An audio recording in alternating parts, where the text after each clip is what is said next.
What's up, guys? Welcome to another episode of the State of My Team, coming at you from Books Nelson from the At Me Bro Show via Operation Sports. Here we're going to discuss who were the new cards that came out this week and any shifts that may have happened to the meta. We got a plethora of cards this week, starting off with a Pink Diamond Kobe Bryant, who we will not be covering because that was an offline release card, really just a key to unlock the challenges. He was not made to be played online. We will be discussing the online meta. And we're going to actually go by position this week because the big hitters came a little later down, and we'll cover those shortly. So first off, we'll start with point guard. That didn't get a whole lot this week. We're starting off with Lonnie Walker IV. And I have to say, guys, he's a 6'5 guard. I expected him to be better. He's mega athletic, great dunker. I saw the 92-3. I got really excited. And he just does not have the animations to compete in the current crop of fantastic point guards. I think even shorter guards like your Westbrooks and your Lillards and your Galaxy Opal Currys, they're all better than this guy. I would even go as far as to say that though he's a bad card defensively, even Trae Young with his amazing offensive abilities, this card just doesn't have the animations to really boogie and get things done for you. We're going to keep it moving. Next card is this Desmond Macon. Again, 6'5", mega athletic. Super excited about this card, and it brings me a lot of pain to say that Desmond Macon is one of the worst Pink Diamond point guards in the modern era. You have to go back to cards that don't have range extender to find worse cards than this, in my opinion. His animations, once again, just don't allow him to keep up. If someone's out there running with, Pink Diamond, Dwayne Wade, or even Pistol Pete Maravich, they have a severe offensive disadvantage against you. So if you're going to play a card like this, I would recommend playing someone who's extremely great defensively. They haven't released a whole lot of great defensive point guards that can kind of get it done on the other end at the Pink Diamond and Diamond level that also have range extender. Maybe Lonzo Ball fits that description. So yeah, we struck out on Desmond Macon, unfortunately. Desmond Mason, unfortunately, his card just doesn't have what it takes to run the point guard position. This was the true gem, and he was a free card. Out of all of the cards that were there, 6'5", Bingo Smith, I've seen this card in action, and he is the truth. This card can really play. So if you guys aren't just hunting for Galaxy Opal Tracy Mcgrady, who's, as of the time of this recording, still on those triple threat boards, you're definitely trying to get this Bingo Smith, who's a very, very solid 6'5", free point guard. Now, he's not elite. He only has the gold range extender and the gold quick draw. So while there are better options as far as free cards go, you can't complain about this Bingo Smith. Let's take a quick look at his attributes. So he has a 93 3 ball, which is fantastic. 94 speed with the ball. Excellent. 94 speed, also excellent. And with a above average 78 strength. So this card at 6'5", most likely is going to be able to hold his own against a lot of those bigger cards that people want to bully you with. He'll be able to put up a nice bit of resistance against those cards. Now, he's not the rebounder that a Westbrook is, and he doesn't have the shot blocking that a Dwayne Wade has, although 75 is decent. Overall, very strong card.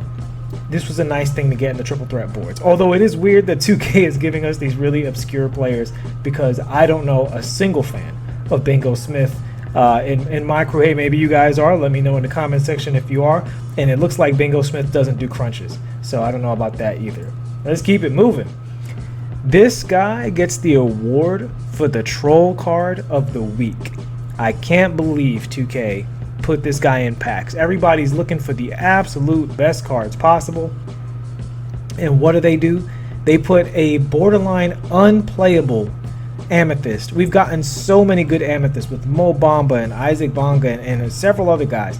Even Alex Caruso without range extender in the past was overall a good card. This card has almost nothing going for it. Yeah, he's got a little speed, and his defense is okay, but he basically can't dunk. No range extender. I haven't seen a card without dunking and range extender in a very long time, and they went ahead and did this to our guy Ricky Rubio. So this card is obvious. The worst thing is you're looking for one of the better cards in the stack, and you get this guy, and it's definitely going to bring you a world of pain. So shout outs to everybody who pulled 500 Ricky Rubios while hunting some of the best cards in the game.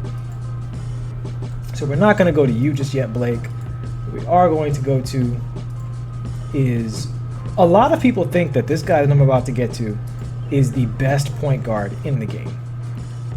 there are people who disagree with that as well. But it is absolutely positively necessary to mention that the god, Hedo Turkoglu, this is one of the best cards in the game, no question. And he is one of the best point guards in the game. But I will say, I don't think Hedo is athletic enough to hands down call him the best. I do think that some people who are out there with Giannis and Ben Simmons might be able to run around this guy. Yeah, he has the numbers to say that he's a good defender, but the card just doesn't move to that level, like the way Ben and Magic move. At the same time, I absolutely do not want to downplay how good this card is. I called him the god in the beginning for a reason.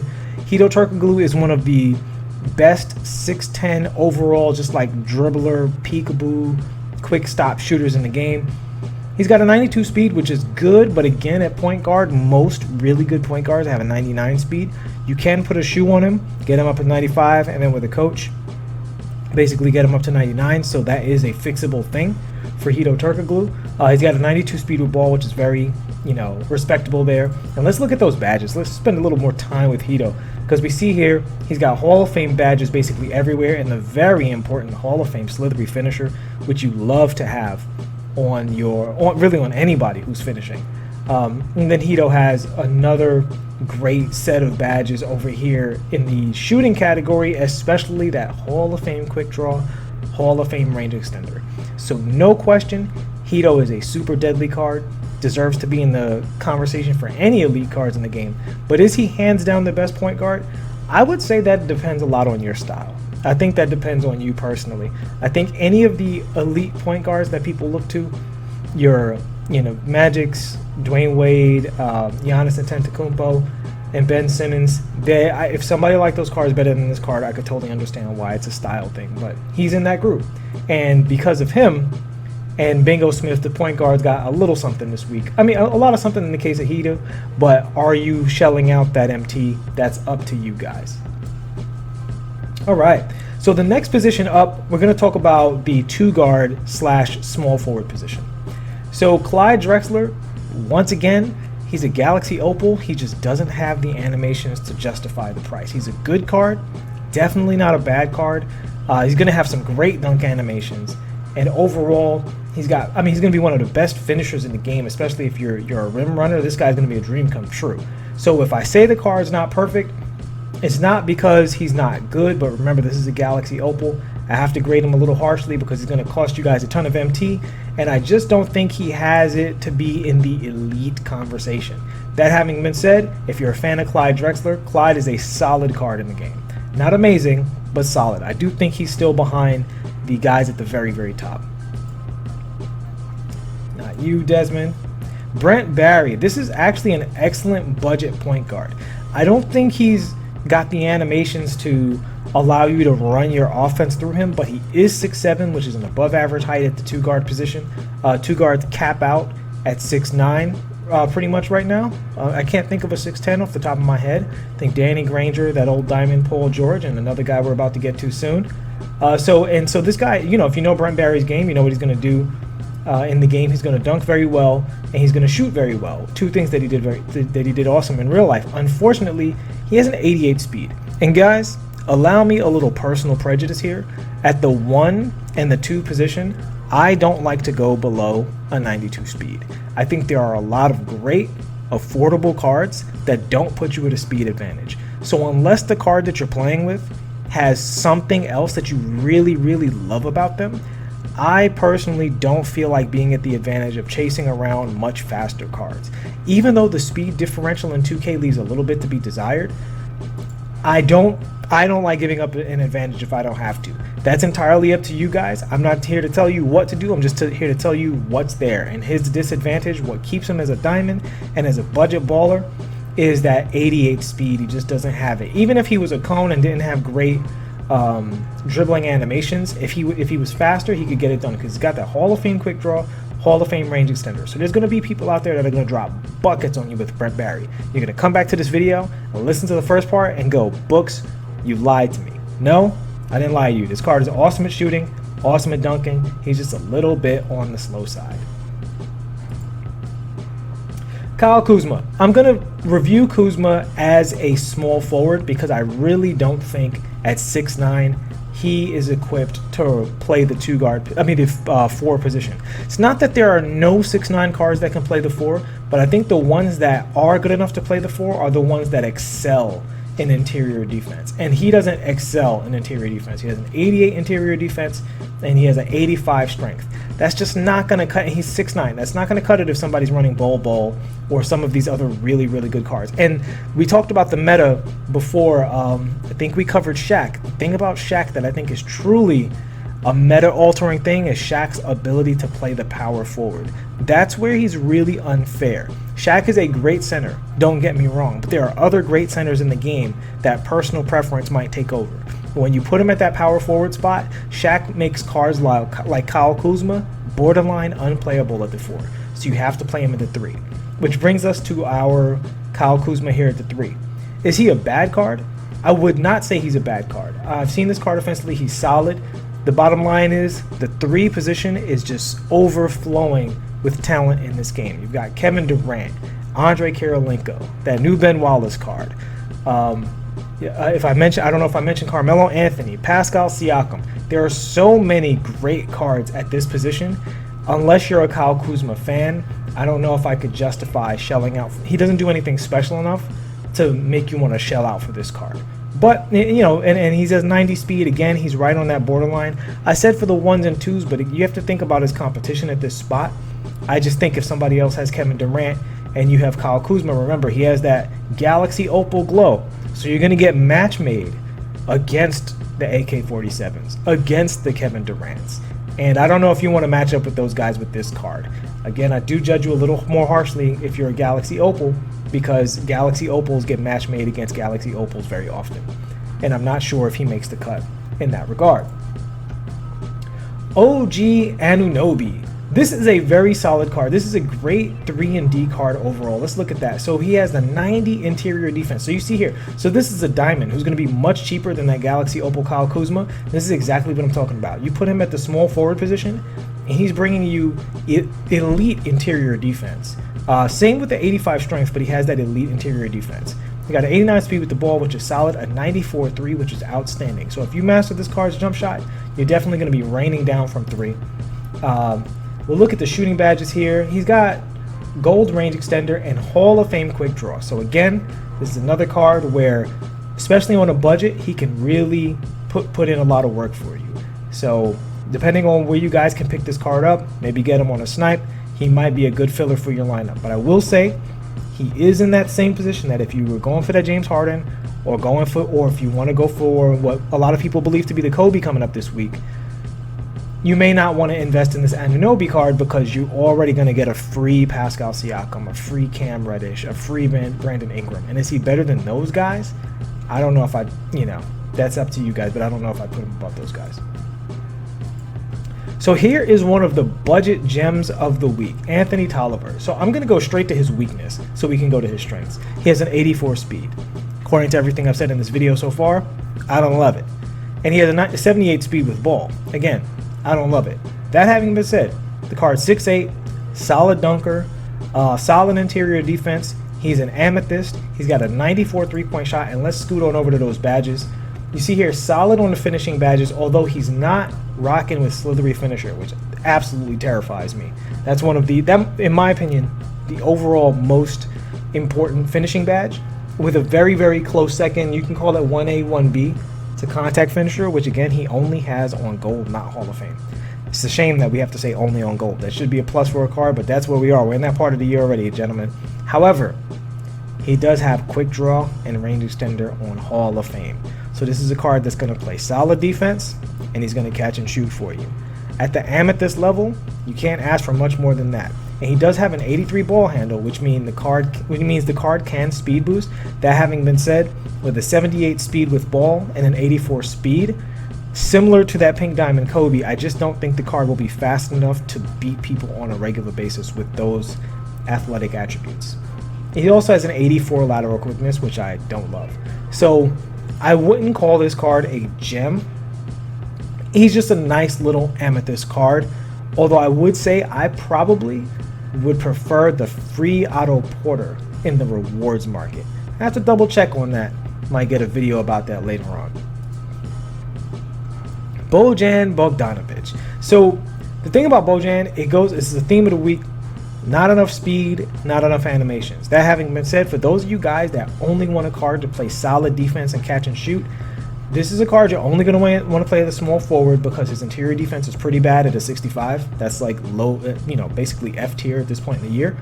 And he's only 6'8", so you're lunch meat if somebody's running a ball or something like that. All right, even if somebody just a little bit taller than him, he's gonna struggle in that position. So he's basically a one position card in my opinion.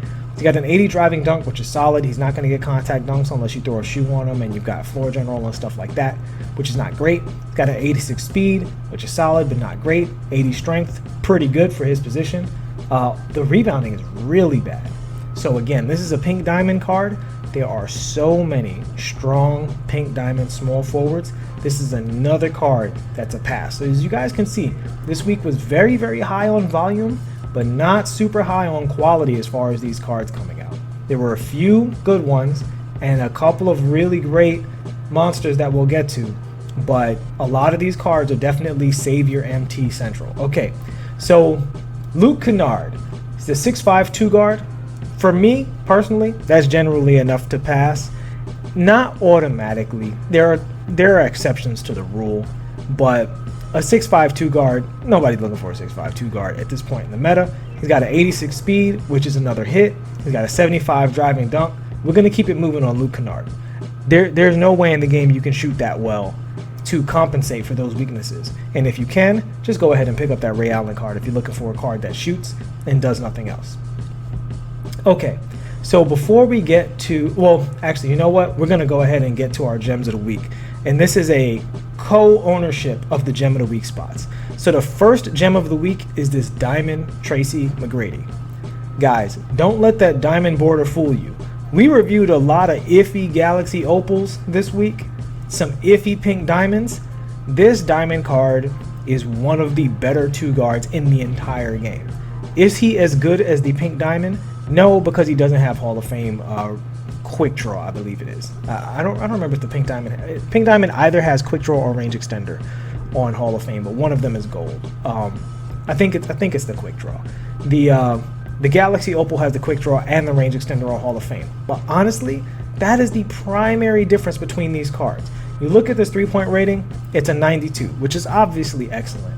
But you get an automatic +4 or +5 on most of your coaches, which puts it to a 96 or a 97.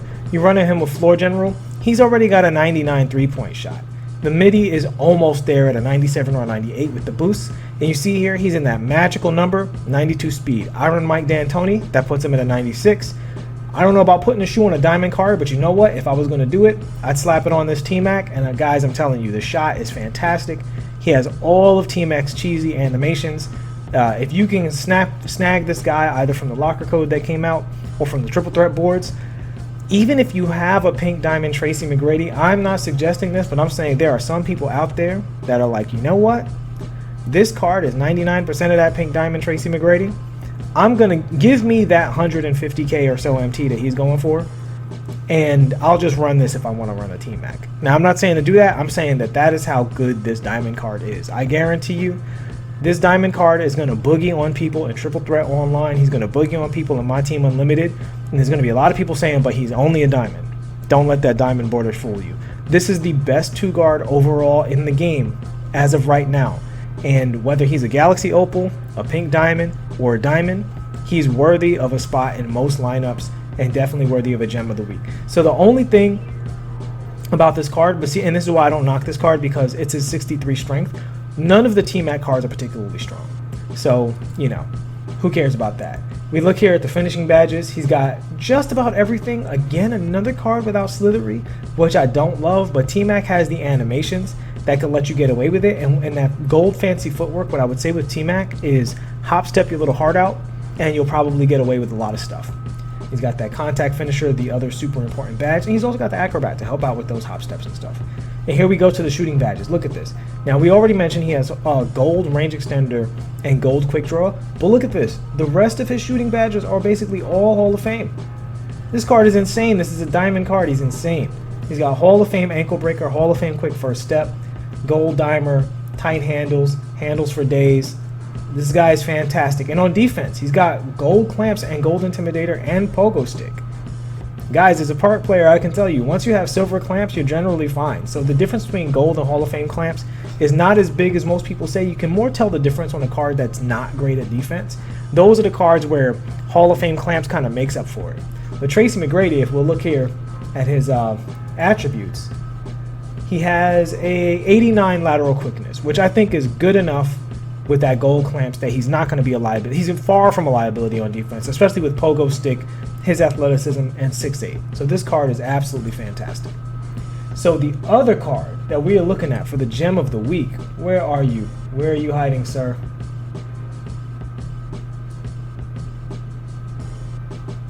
There he is.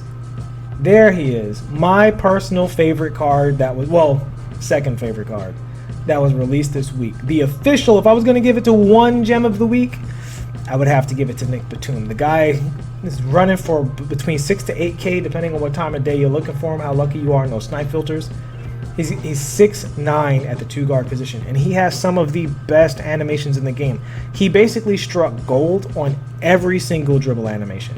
Now, to self-plug, I do have a review for the card on the @MeBro YouTube site if you guys want the details about those dribble animations, but his shot's fantastic, his dribbling's fantastic. He only has an 80 driving dunk, but at 6'9", it feels much higher than that. He's definitely no post-up threat, but look at this. He has an 84 interior defense at the 2-guard, and a 94 perimeter defense, and a 94 lateral quickness. He is at the borderline of my speed rating at that 89. That is the absolute lowest I would go to play a card, but I tell you what, I wouldn't be afraid to slap a shoe on this guy and run him, because he is absolutely outstanding as one of the tallest 2 guards you can run. And out of all of the tallest 2 guards you can run at 6'9", it's him, I believe it's Danny Granger, and the Diamond Paul George. So until Galaxy Opal Paul George comes out, this is probably the best 6'9" 2 guard that you can run. Everybody else is 6'8" or lower. Not that that inch makes a big difference, but I should also mention this card also has really long arms. It's not just listed that he's 6'9". He clearly looks like one of the biggest 2 guards in the game. And when you're playing those passing lanes with that 84 steal and that big old wingspan, and let's look at those badges real quick. Let's wear those defensive badges. Let me see them. What's that interceptor looking like? Gold interceptor, and he has chase down, which is one you guys might know, one of my favorite Hall of Fame badges. Hall of Fame clamps, Hall of Fame intimidator. Guys, this guy's an absolute monster. Pick dodger. I think he's actually one of the best 2 guards in the game, regardless of border. Don't be fooled by border colors, guys. This guy is just a flat out beast. All right, so moving on. So next we're going to go to the power forward / center position, which got a lot of love. Blake, wait your turn. All right, so Nicola Yogesh. A lot of noise was made about this card because we were supposed to get position locks this year, and he's clearly a 7-footer at the point guard. And most people would ask, what's the point of position locks if guys like Jokic are going to play point guard? That having been said, while I've spoken extensively on that subject, we're here to talk about, does he actually affect the meta? I think the answer is a hard no. This is not a bad card. Nikola Yogesh is a good card in general. They have him at 7 feet here. Not supposed to be quite that tall, but it's my team. Do what you want. But he's going to be a great passer, a great shooter. His interior defense is only an 85, which is not great. He does have a 94 strength. And let's go ahead and look at those defensive badges. That's what's really important. The shooting, Nikola Jokic was already a good shooter in the game. I believe his last card was a pink diamond as well. And he also has all those playmaking badges. For those of you guys who like to run point center, this guy is in the running for one of the better point centers in the game. So it's really him and Shaq and Dino. He's in that group. So you got the floor general, he's got the dimer, bailout, tight handles, all of this stuff. Does he have handles for days? He does not have handles for days, which is the thing they're kind of using to hold the big men back, even though they give them speed boosting. Without handles for days, you're basically allowed 2 speed boosting moves, and then your guy is completely gassed. So use that at your own discretion. But here we go. He has brick wall, intimidator, moving truck, post move lockdown on gold, rim protector on gold. So he should be able to hold his own defensively. I think this is a fantastic center, but not a great point guard. I don't think I've seen a lot of people try to work him at point guard, and he just doesn't quite have the speed and the animations to really keep up with the small guards. Funny enough, this card, unlike the other tall guards, which is just kind of an advantage having the height, Jokic is in a situation where he makes the smaller point guards more viable, because there's just no way that if someone's really great at using Pistol Pete or Russell Westbrook or Dwayne Wade, Oscar Robinson, he's not, Damian Lillard, this card is not going to keep up with it. Those cards are going to get open threes. They're going to peekaboo you to death trying to chase him around screens with this giant character model. So while I do think this is a good card, he's not a meta-changing card, and I do think he's a one-position card to be played at the center. And at that, I think he's in the conversation. He's very good. He's a great shooter, solid defender, 7 feet tall, about average height. Can't be mad at him. Powell Gasol. I've really been wanting this card. And in a lot of ways, you can kind of compare him to the Jokic. Now, he's an Evo card, so he does get the 80. I think he goes to an 83 ball handle. I'm not sure if it's 83 or 86, but bottom line is he can speed boost. I've seen him speed boost. I've seen his dribbles. He's not a great dribbler. So it's a solid card. Unfortunately, he's in the meta where the power forwards and the centers are all very strong. Either they have super speed, like Dino and Shaq, they have the ball handles, like Dino and Shaq, or they have the height, like Taco Fall. He's kind of in the mid-range of that. So I would probably opt to play him at power forward with a more defensive lineup if I was going to do that. Otherwise, he compares kind of to like a Pink Diamond Reward Joel Embiid or something like that. I'm not saying this Powell's not a good card. I think he's a solid card, but I don't think he's a game changer in any way. Speaking of the overly tall centers, here we have Yao Ming. This Yao Ming is a lot faster than you would think a Yao Ming card is going to be. Let's see what the official ratings are. He has a 71 speed, which is not super slow, and he's got that big character model. So this card moves a lot better than that previous Yao Ming moved. It's got an 84 3 ball, which is very respectable. You know the interior defense and the post hooking is just going to be crazy. If you don't have a giant to guard him, somebody Kareem's height or taller, specifically Kareem and everybody taller, you almost kind of have to give up the post hooks depending on how good the user is using him. You see he's got a 98 post hook, 98 post moves. So for those of you who like interior centers that can also pick and pop and guard the interior, this guy's going to be pretty good. Now, he's got that 77 lateral quickness. So here's a little bit of subjectivity for you guys. I personally think that the cheesiest thing a center can do is be really fast on defense. And then the next cheesiest thing he can do is play the pick and pop game. Even though post hooks feel bad going in over and over again, if someone can just get that and you have to concede it, at the end of the day, it's 2 slow points. And if you're flooding somebody from 3 and they need to catch up, the thing that makes them catch up are turnovers. Turnovers and 3-point shots allow them to catch up. So while Yao Ming will have no trouble catching and shooting from the corner, as we see here when we go to his badges,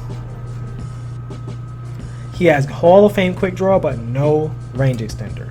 When you don't have range extender, it limits your capabilities as a pick and pop center, because you can't, if they pick and pop and they catch the ball too far behind the 3-point line, it will lower your percentage, especially with only an 84 3 ball. If he had a higher 3 ball, if he had a 99 or something like that, then I might even say, hey guys, don't overrate range extender. It's a great badge, don't get me wrong, but it doesn't mean you have to shoot with your toes on the line if you don't have it. If you have a high enough 3-point rating, you guys can try it yourself. When you look at those 3-point hot zones, you can shoot fairly consistently from the edge of those hot zones. It's when you go fully past the hot zones that you start to feel the lack of range extender. But with the 84 3 ball, I wouldn't trust this card even at the edge of the hot zones on a consistent basis.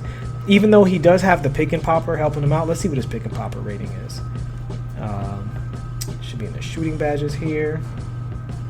Catch and shoot. There we go. Hall of Fame pick and popper. So the Hall of Fame pick and popper, if you take range extender 3s with Yao, you will hit a few of them, particularly if you're running a dimer, floor general. He's got Hall of Fame pick and popper. You will hit them, but that's not his game. He's not going to hit it consistently. He's not going to be like, say again, that Joel Embiid shoots he's one of the best pick and pop centers in the game. So this card isn't going to perform that function, and he's also not going to perform the function of being a demon on the pick and roll or a demon in full court pressure. So if you're an interior center fan, This guy is in that conversation with Taco Fall. I think it's somewhat of a pick'em from what I've seen from Yao Ming. I've played against the Taco Fall a lot, but they both kind of have the same problems where they're just not fast enough to annoy me the way it annoys me when I play against Kareem Abdul-Jabbar. All right? And then here we go for the last card of the week. This Galaxy Opal Blake Griffin. Guys, this card essentially only has, I'm not even going to call it a flaw. I'm going to say there are 3 things about this card that are not absolutely perfect. Number 1, he's 6'10", rather than 6'11" or 7 feet. You prefer, in this meta, to be taller. Number 2, he doesn't have the longest wingspan in the world. And number 3, if we go to his badges here, he doesn't have handles for days. If this card had handles for days, I might vie for him to be like really up there. I'm talking about top 5 cards in the game. And I'm not saying he's not a top 5 card in the game. I'm saying if he had handles for days, people would be consistently cooking you with Blake Griffin, and you would just be sending hate mail to 2K for what they allowed this card to do. That having been said, of all of the OP cards that you could make, Blake Griffin's one of the least defenders, because when he's in his prime and playing well, you look at his best performance, he's that dude. He jumps over cars and he's a triple-double monster. He rebounds, he shoots. The only thing he doesn't really do at a high level is defend. That's really the only part about, this that's truly juiced. That having been said, this card is, I've murdered in triple threat with this card.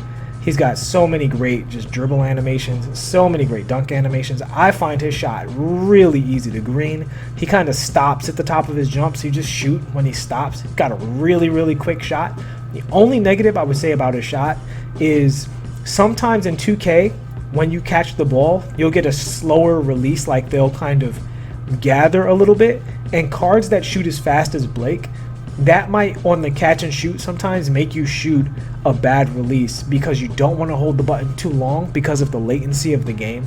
It might, cause you to think, ooh, if I hold the button too long, maybe I'm just not seeing it at the right time, and then you get like a late release. And because they caught it with that gather, you caught the early release, especially with the camera moving and stuff. Long story short, I think it's a fantastic release overall. You just really have to keep your eye on him when he's shooting and use the IQ. Don't go by hand timing. Make sure you're looking at the card and shooting at the top of his jump. But if you do that, green beans all over the place, guys. This guy is just, you see he has quick draw, range extender, Hall of Fame, hot zone, flexible, deep fades. There's nothing this card can't do. And I could easily sell this card back and get a whole bunch of MT for whatever new content they're doing, but I just can't bring myself to do it. I just have too much fun with the card. I am a toxic scumbag over on Dwayne Wade, Kevin Durant, and Blake Griffin in Triple Threat Online, and boy, is it fun. It is silly, silly fun. It's arcadey and it's nonsense, but this guy is the bee's knees in the cat's pajamas. And I tell you what, I was running Bol at the 4, and I'm still running him at the 4, but I could really feel that at my backup 4, running those 6'9" power forwards, I just wasn't getting the same punch. Blake Griffin was the solution to that problem. Whether you start him or bring him off the bench, I think Blake Griffin is absolutely elite, and he's a nice counter, in my opinion, to that Shaquille O'Neal. He's only a couple of inches shorter, so Shaq's not going to be backing him down and posting him up and all of that stuff, and he's really fast, so it's kind of like, you got Shaq, I got Blake, let's match up. I've beaten that Shaq card a whole bunch of times in triple threat with both Dino and Blake, and yeah, I just can't say enough good about the card. So let's just take a quick look at these stats just so you guys are aware of what he's bringing to the table. He's got a 94 speed, guys. He's a 94 speed Blake Griffin. 86 speed with the ball. Ball handles at 88, so even when he gets tired, he can still speed boost a little bit. 94 3, 92 interior defense, going back to what I was talking about. 84 perimeter D, and he's got that 85 lateral quickness. He's just got it. He's just got it, and he's fun. That's the other thing. He's not just a good card, he's a really fun card. That's going to wrap it up, guys. The meta did not shift very much. I would say this Blake is a nice answer to those of you who didn't get or couldn't afford the million MT that Shaq was going for. Blake is a much cheaper option that does a lot of the same things. He's a little shorter than Shaq, so I'm not sure how many of you will play him at the center position, but I'll tell you what, I think it was Splash Edition, one of the best players in all of MyTeam, who immediately said that's a starting center. So if it's good enough for Splash, it's probably good enough for a lot of people out there. The two guard position got really deep this week with the Tracy Mcgrady and the Nicola Batum in particular. For point guards, aside from the Hedo Turkoglu, for those of you who want to run a tall point guard who's not as fast as Magic and Ben and Giannis, but shoots better than those guys in terms of the way he shoots off the dribble, you got that. And the small forward position overall was really underwhelming. Maybe that changes with the updates that we get this week. I will see you guys in the next one. Thank you so much for watching. Peace.